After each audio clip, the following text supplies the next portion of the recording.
오늘 말씀의 제목입니다. 우리 함께 힘차게 읽고 말씀 나누겠습니다. 시작. 쉼표 속에서 만나는 주님이라는 제목으로 함께 말씀 나누겠습니다. 오늘 또 우리 옆에 있는 분들 앞에 화면에 있는 인사로 한번 인사해 볼까요? 마라나타 주님이 다시 오십니다. 우리 세 분 이상 인사하겠습니다. 시작. 마라나타 주님이 다시 오십니다. 마라나타 주님이 다시 오십니다.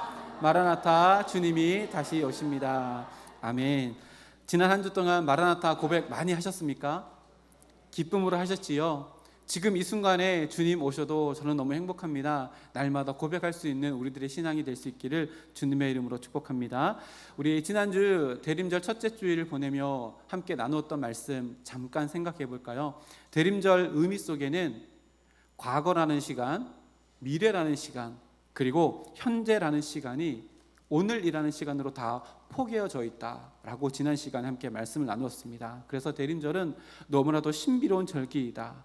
그리고 다시 오실 주님을 기다린다라고 하는 의미가 대림절의 의미여서 우리가 살아가는 성도로 살아가는 인생도 넓은 의미에서 대림절기를 보내며 살아간다라고 이렇게 말할 수 있다라고 우리 지난 시간에 함께 말씀을 나누었습니다. 그래서 대림절은 이미 이 땅 가운데 오신 예수님을 기억하며 감사하고 다시 오시겠다고 약속하신 그 주님을 기다리는 오늘 나의 삶과 연결되어져 있는 절기가 대림절기다라고 이렇게 지난 시간에 함께 말씀을 나눴습니다.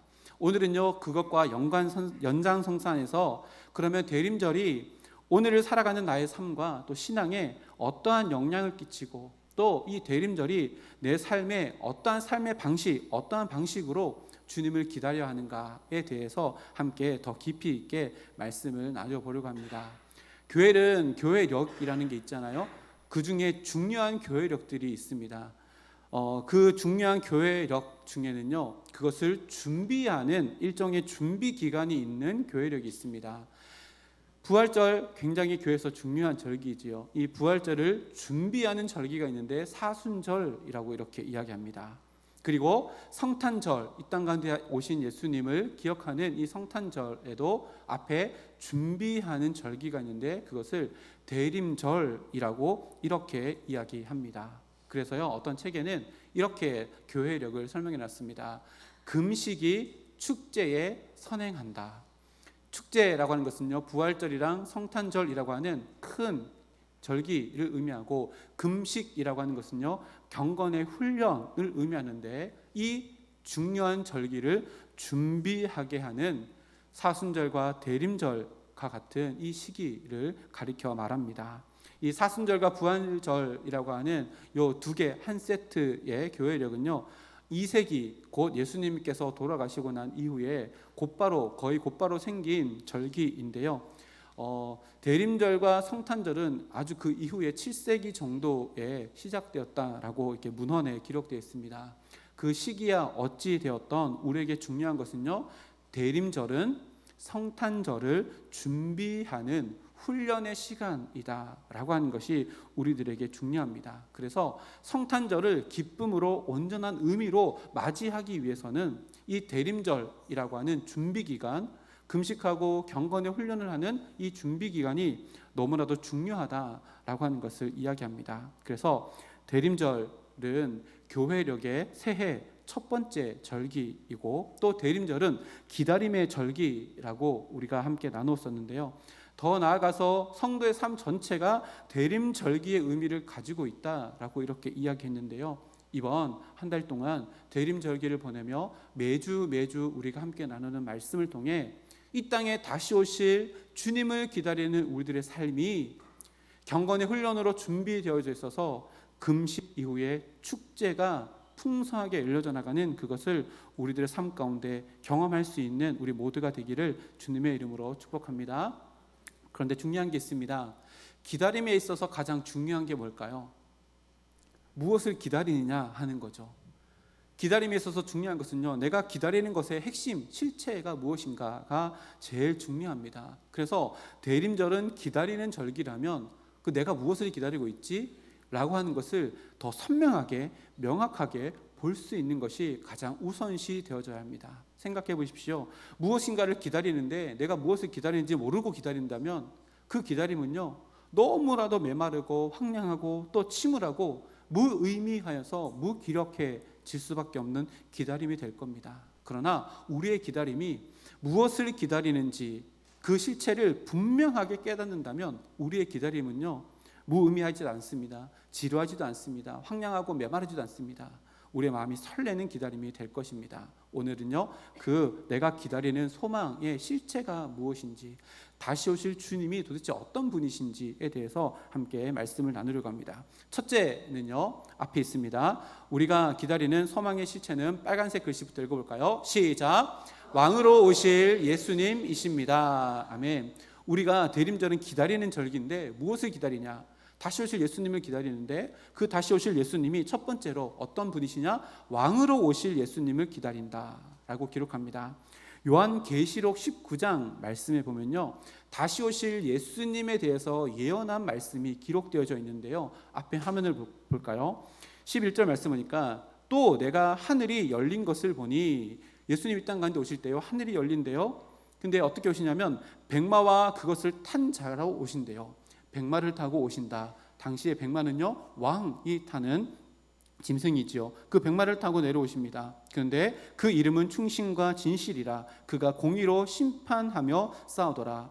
왕으로 오시는데 심판주로 오신다라고 하고요. 12절 말씀부터 뒤로 보면 그 눈은 어떻고 그 머리는 어떻고 그 옷은 어떻고 그 입은 어떻다라고 나오고, 16절 말씀에 앞에 화면에 있습니다. 16절 말씀에 이렇게 기록합니다. 그 옷과 그 다리에 이름을 쓴 것이 있으니, 그 이름을 썼는데요 만왕의 왕이요 만주의 주라고 이름을 기록해 놓았습니다. 다시 말하면 다시 오실 예수님은요 이 땅 가운데 오실 때 처음에는 어린 아이의 모습으로 왔지만 두 번째 다시 오실 때는 만왕의 왕으로, 만주의 주로, 그리고 심판주로 이 땅 가운데 오신다라고 분명히 성경이 예언합니다. 그러니 우리가 대림절기를 보내며 다시 오실 주님을 기다린다는 것의 진짜 소망의 실체는 뭐냐면, 예수님께서 이 땅 가운데 다시 오실 때는 왕으로서 오시는구나, 내 인생의 왕은 오직 하나님 주님 한 분밖에 없구나 라고 하는 것을 기다린다는 것을 의미합니다. 그렇다면 나의 인생의 이 온 우주 만물의 왕으로 오실 그 주님을 기다린다면 그 고백에 걸맞는 삶을 오늘의 삶 가운데 살아가야 한다는 것을 의미합니다. 주님만이 왕이십니다. 아멘. 아무나 안 하시죠? 주님만이 왕이십니다. 주님만이 왕이십니다. 정말이십니까? 정말이십니까? 그렇다면 우리의 삶 가운데 이렇게 질문해 볼까요? 주님만이 왕이십니다. 정말로 고백하는 우리들이라면 우리는 우리의 삶의 자리에서 왕이신 주님을 섬기는 어떠한 충성의 모습으로 살아가고 계십니까? 이 고백에 대한 나의 삶의 증거는 무엇입니까? 주님의 어떤 명령에 어떠한 순종을 하면서 어떠한 땀방울과 대가 지불을 하며 살아가고 계십니까?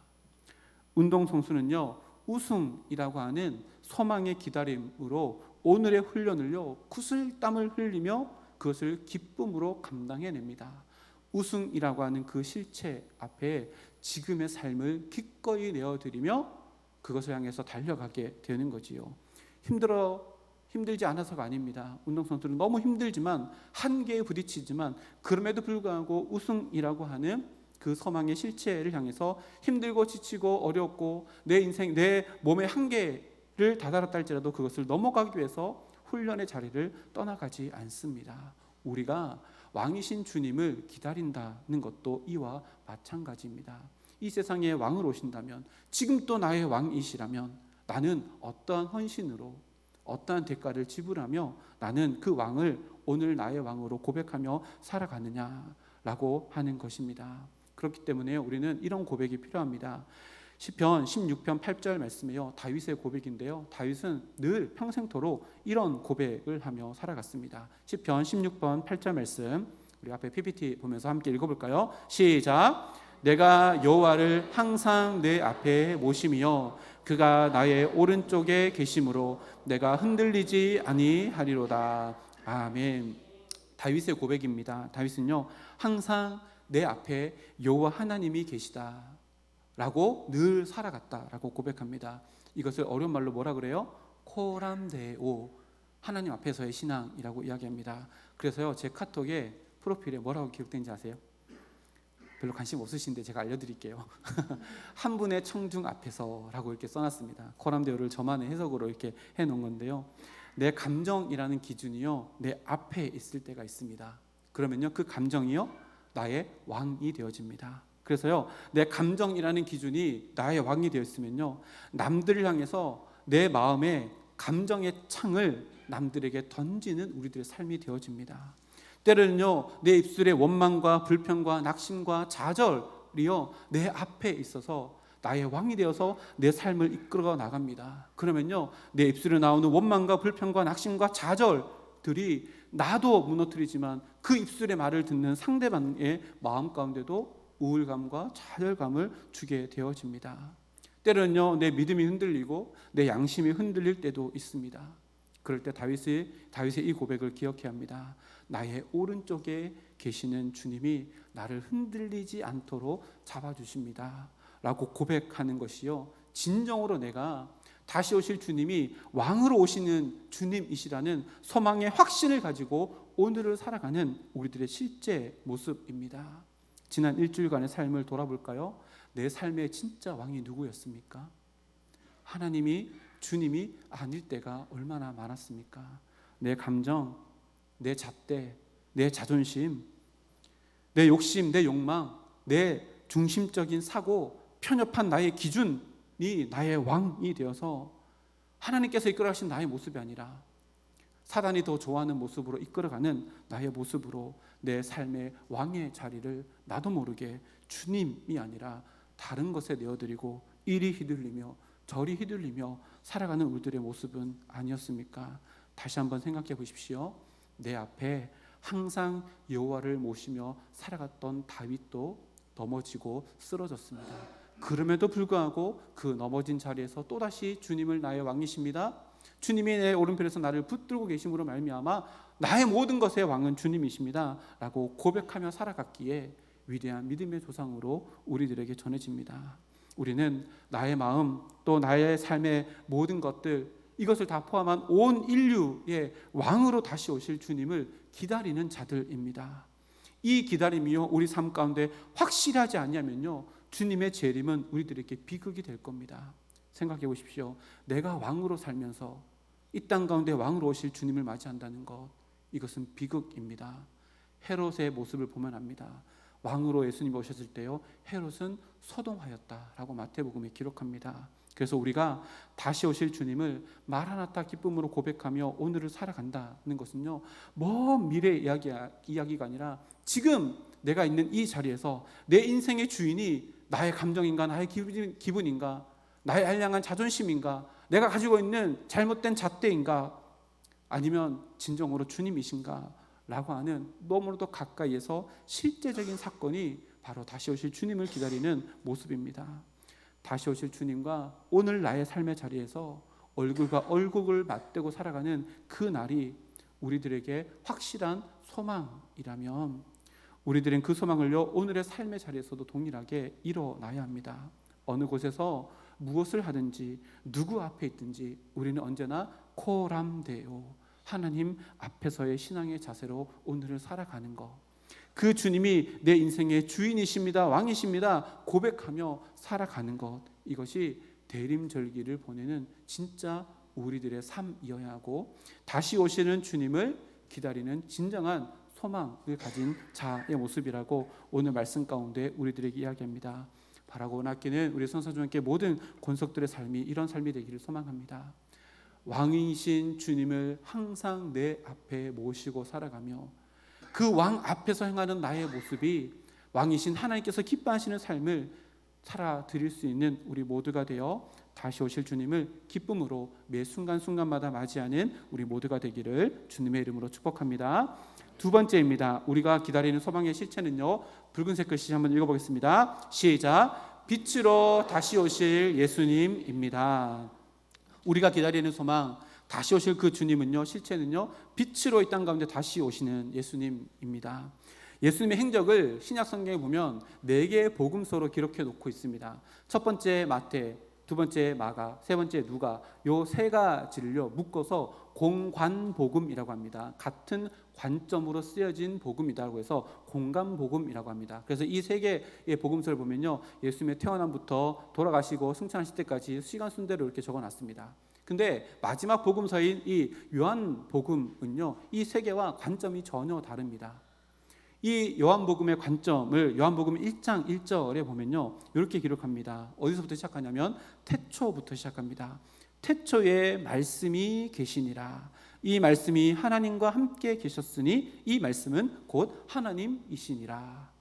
요한은요, 예수님이 육신으로부터 시작한 것이 아니라 마치 창세기 1장 1절을 기록한 것처럼 태초부터 계셨던 분으로 예수님을 소개하며 이 앞에 있던 3개의 공간복음과는 전혀 다른 관점으로 시작합니다. 그리고 그 이후에요, 성령의 감동하심으로 요한이 예수님을 이렇게 기록합니다. 4절 말씀인데요, 그 안에 생명이 있으니, 그 안에 예수님이죠, 그 안에 생명이 있으니 이 생명은 사람들의 빛이라. 예수님이 빛이라고 설명합니다. 빛이 어둠의 빛이 돼 어둠이 깨닫지 못하더라. 빛은 예수님, 어둠은 이 세상, 바로 우리들입니다. 요한은요, 예수님을 생명의 빛으로 우리들에게 소개합니다.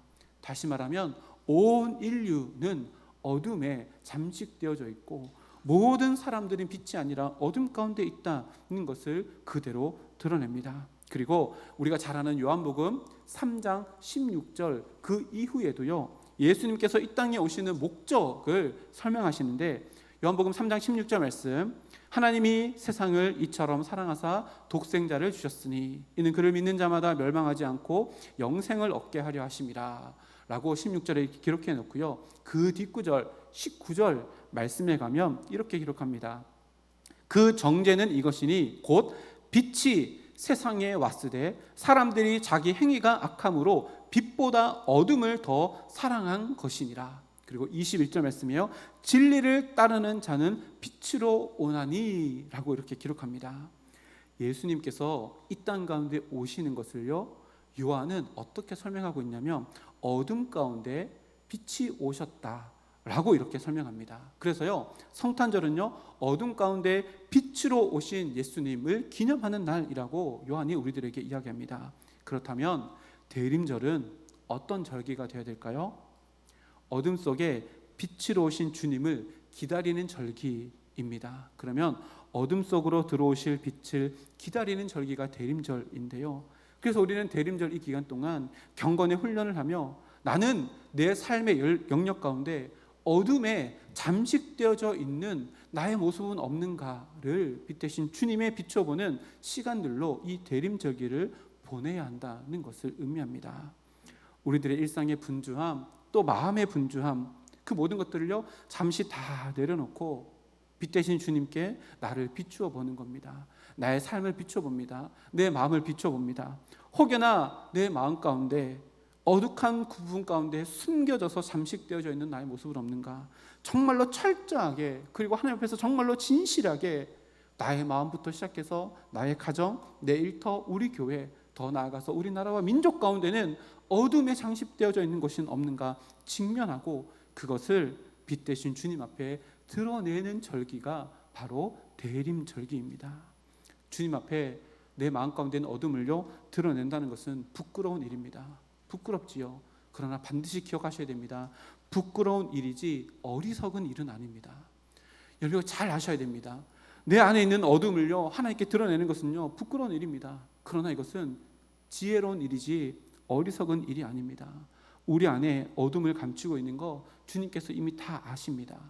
주님께서 기다리시는 것은요 어둠 가운데로 들어오시기를 원하십니다. 그래서 내 마음 가운데 있는 어둠을요 주님 앞에 다 드러내는 거, 이것을 주님께서 기다리고 계시기에 어둠 가운데 빛으로 주님께서 오신 것입니다. 내 마음 가운데 잘못된 습관들, 반복되는 어리석은 허물들, 어둠 가운데 있었던 내 마음 가운데 있는 요동치는 감정들, 기분들, 질투와 시기들, 이 모든 것들을 이 대림절 기간 가운데 어둠의 그늘 안에 두지 말고 빛 대신 주님 앞에 다 드러내는 부끄럽지만 어리석지 아니하고 가장 지혜로운 이 경건의 훈련으로 다시 오실 주님, 빛으로 다시 오실 주님, 생명의 빛으로 다시 오실 주님을 기다리는 우리들의 모습이 되어야 할 것입니다. 대림절을요, 동방정교에서는요 이렇게 표현한다고 합니다. 앞에 있는데요, 한번 읽어볼까요? 시작. 빛나는 슬픔, 거룩한 통회로 인한 기쁨 어린 슬픔. 이게요, 좀 띄워놔 주세요. 이게 동방정교에서는요 대림절을 이렇게 기억합니다. 대림절이 빛인데요, 슬픔을 머금고 있습니다. 근데요, 거룩한 통회로 인한 기쁨 어린 슬픔이 대림절이라고 이렇게 이야기합니다. 왜 슬픔과 동행할까요? 빛 대신 주님 앞에 내가 드러났을 때 내 마음 가운데 어둠이 드러나야 하기에 슬픔이지만 그것은 빛으로 귀결되어지고 또 기쁨으로 귀결되어진다는 것이 이 대림절의 의미다라고 이렇게 이야기합니다. 생각해 보십시오. 논리적으로는 하나 될 수 없는 것이요 슬픔과 기쁨입니다. 논리적으로 하나 될 수 없는 것이요 어둠과 빛입니다. 이율배반적으로 될 수 없는 것들이 될 수 있게 하시는 분이요 생명의 빛이신 예수님이십니다. 그 빛에 우리의 슬픔도 우리의 어둠도 드러내기만 한다면 부끄럽지만 그 부끄러움을 인해 주님의 빛으로 비추어 주셔서 빛의 자녀로 삼아 주시는 은혜를 경험하게 되는 절기가 바로 대림절입니다. 다시 오실 주님을 기다린다는 것은요, 그 실체는 빛으로 다시 오실 주님을 기다리는 것입니다. 그래서요, 우리는 그 주님을 기다리는 오늘의 삶을 살아가며 혹여나 내 마음 가운데 어두움의 그늘이 있다면 그 어두움을 다시금 주님께 내어놓고 그 어둠으로 인한 슬픔, 그리고 그 어둠의 슬픔 때문에 내 마음 가운데 가득 차 있던 분노와 애통함과 그 모든 마음들을 십자가 앞에, 빛 앞에 다 내려놓을 때에 그것을 기쁨으로 빛으로 바꾸어 나가며 나도 회복되어지고 나의 가정도 회복되어지고 관계도 회복되어지고 우리나라도 우리 교회도 회복되어진 놀라운 역사를 만들어가기 위해 주님이 이 땅 가운데 오셨다는 것을 기억하며 그런 삶을 살아가는 우리 모두가 되기를 주님의 이름으로 축복합니다. 세 번째입니다. 우리가 기다리는 소망의 실체, 주님의 실체는요 붉은색 글씨 한번 읽어보겠습니다. 시작. 가득함으로 다시 오실 예수님입니다. 아멘. 요한복음 7장 37절 38절 말씀 보면 예수님께서 무리들에게 이렇게 말씀하십니다. 명절 끝날 곧 큰 날에 예수께서 서서 외쳐 이르시되 누구든지 목마르거든 내게로 와서 마시라. 나를 믿는 자는 성경의 이름과 같이 그 배에서 생수의 강이 흘러나오리라 하시니라. 아멘. 37절 말씀에요 굉장히 독특한 예수님 모습이 나옵니다. 예수님이 이렇게 많이 안 하시거든요. 서서 외쳐 이르시되. 누가요? 예수님이요. 정말로 중요하다는 얘기입니다. 뭘 얘기하는 거예요? 예수님을 믿는 자들에게는 그 배에서, 이 배는 이 배입니다, 우리 속에서 생명수 강이 흘러나오도록 하겠다. 이것이 예수님이 이 땅 가운데 오신 목적이다 라고 이야기합니다. 다시 말하면요, 하나님은 우리 마음 가운데 있는 공허함을 우리 마음 속에서부터 흘러나오는 생명수 강으로 가득가득 채워주시겠다라고 이야기하십니다.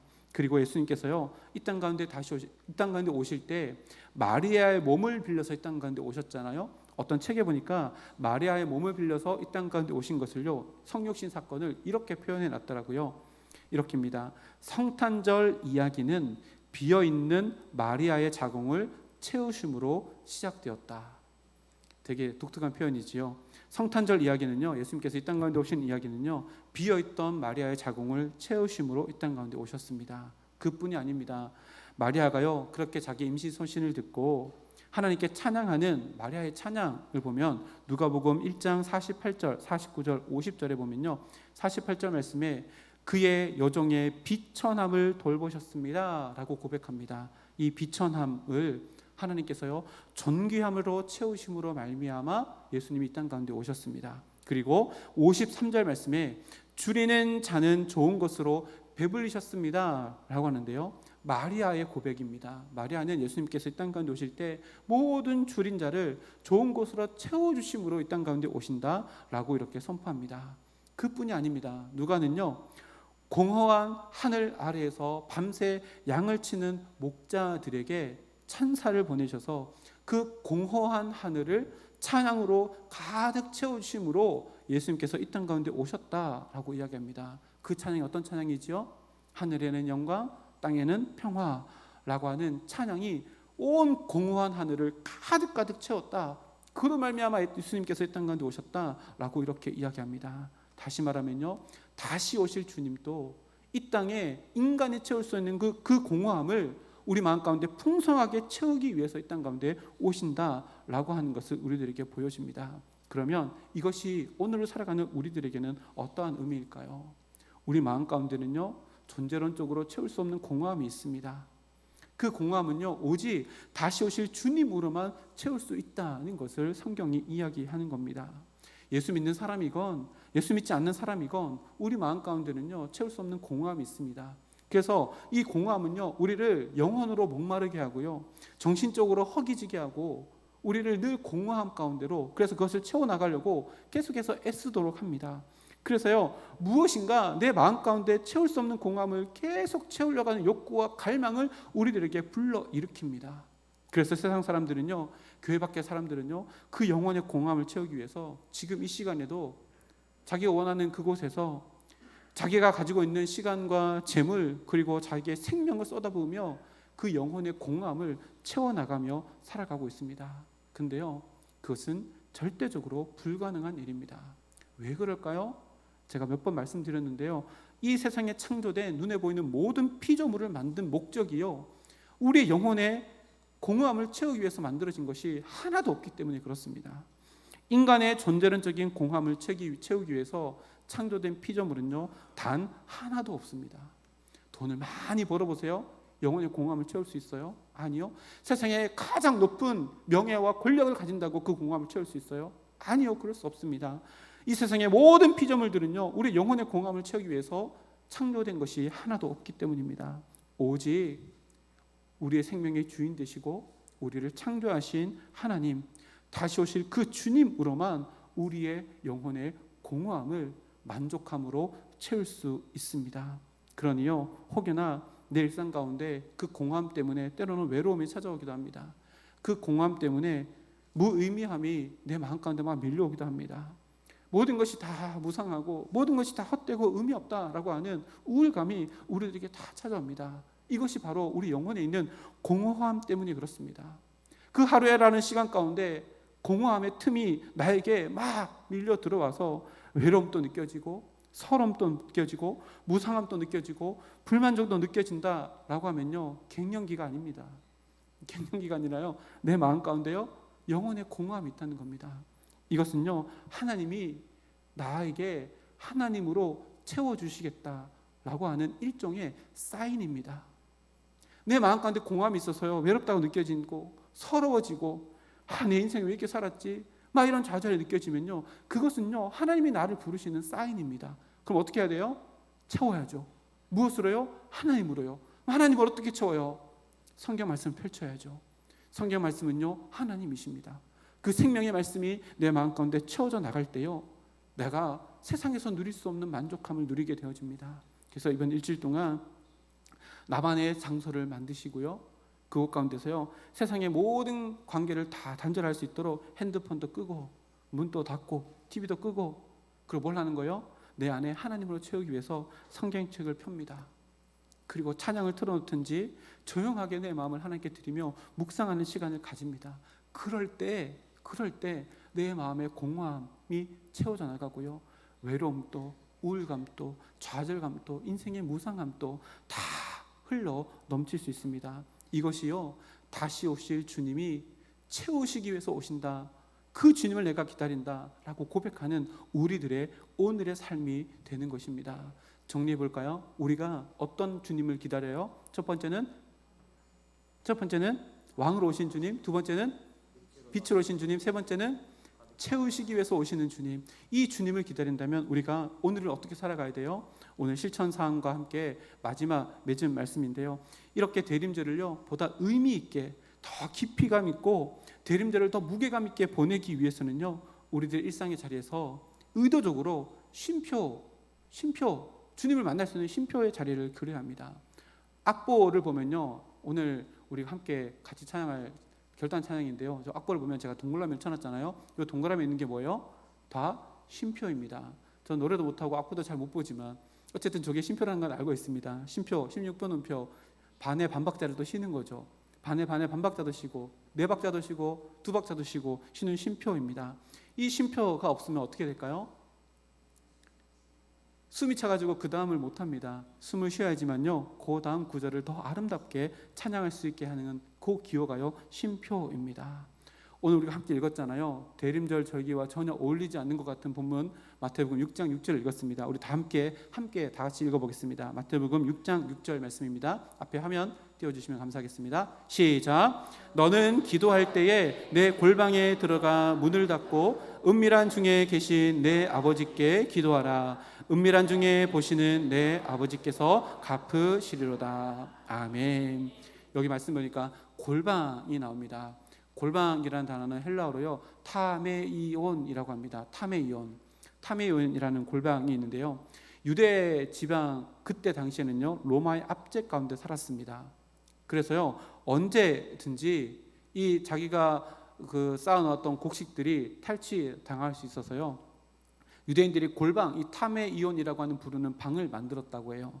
굉장히 은밀한 곳이고 거기에 가족의 생계를 위해서 식량을 저장해 놓는 공간입니다. 그래서 누구에게도 알려주지 않고 외부와 완전히 단절되어져 있는 그런 공간이 바로 이 타메이온이고요, 가족의 생명이 달려있는 장소가 바로 이것입니다. 예수님께서 이 말씀을 하시는 것은요, 그 밑에 구절에 주기도문을 가르쳐 주시기 위함인데요, 너가 기도할 때는 이렇게 기도하라 라고 가르치기 전에 기도의 장소는 골방이어야 한다 라고 이렇게 이야기하는 겁니다. 다시 말하면 세상의 모든 것들과 다 단절된 그 공간에서 인생의 모든 바쁘게 움직이는 것에 쉼표를 의도적으로 찍을 수 있는 공간을 만들고 그곳에서 하나님과 1대1로 교제할 수 있는 그 시간을 일상 속에서 마련해라. 그리고 일상의 노래가 그 다음 쉼표 이후에 더 아름답게 울려 퍼질 수 있도록 그 쉼표의 시간을 활용하여서 기도하라. 근데 그저 기도하는 것이 아니라요, 우리가 대림절기를 보내고 있잖아요. 그 쉼표의 자리를 찍는 골방의 자리, 이 타메이온의 자리에서 깊은 숨을 들이마시고 내쉬며 숨결 가운데도 함께 하신 주님을 기억하고 다시 오실 주님이 내 인생의 왕이십니다. 내 마음의 어둠을 다 물리치는 빛이십니다. 내 마음의 공허함을 채울 수 있는 분이 오직 주님 한 분밖에 없습니다 라고 고백하고 그 쉼표 이후의 삶을 어떻게 사는 거예요? 왕 대신 주님 앞에서 살아가고 빛 대신 주님 앞에서 살아가고 나를 채우시는 하나님을 모시고 살아가서 이 대림절 의미가 정말로 더 의미 있고 무게감 있게, 그래서 우리에게 다가오는 성탄절 뿐만 아니라 다시 오시는 그 예수님의 재림의 때가 우리에게 더 기쁨과 환희가 절로 나오는 절기가 되어지는 우리 모두가 되기를 소망합니다. 그래서 이번 일주일 동안요, 삶 속에서 이 골방의 자리에서 쉼표를 많이 찍으셨으면 좋겠습니다. 쉼표에는요, 온 쉼표 네 박자를 쉬는 쉼표가 있고 반박 두 박자를 쉬는 쉼표가 있고 반박자 2분의 1 쉬는 게 있고요, 반의 반박자를 쉬는 쉼표도 있습니다. 어떠한 시간이든 하나님과 함께하는 시간을 마련해서요, 뭘 생각하는 거예요? 주님이 나의 왕이십니다. 나는 어둠이지만 주님은 빛이십니다. 나는 공허하지만 주님은 나를 채우시는 분이십니다. 고백하며 나아가 하루하루 그렇게 성탄절 다시 오실 주님을 준비하는 가장 지혜롭고 아름다운 모습으로 살아가는 우리 모두가 되기를 주님의 이름으로 축복합니다. 우리 다 함께 일어나서요, 이렇게 한번 외쳐볼까요? 앞에 화면에 있습니다. 일어나서 함께 외치겠습니다. 시작. 쉼표 안에서 주님을 만납시다. 아멘. 우리 이 만남을 기대하며 온 마음 다해 함께 찬양드리겠습니다.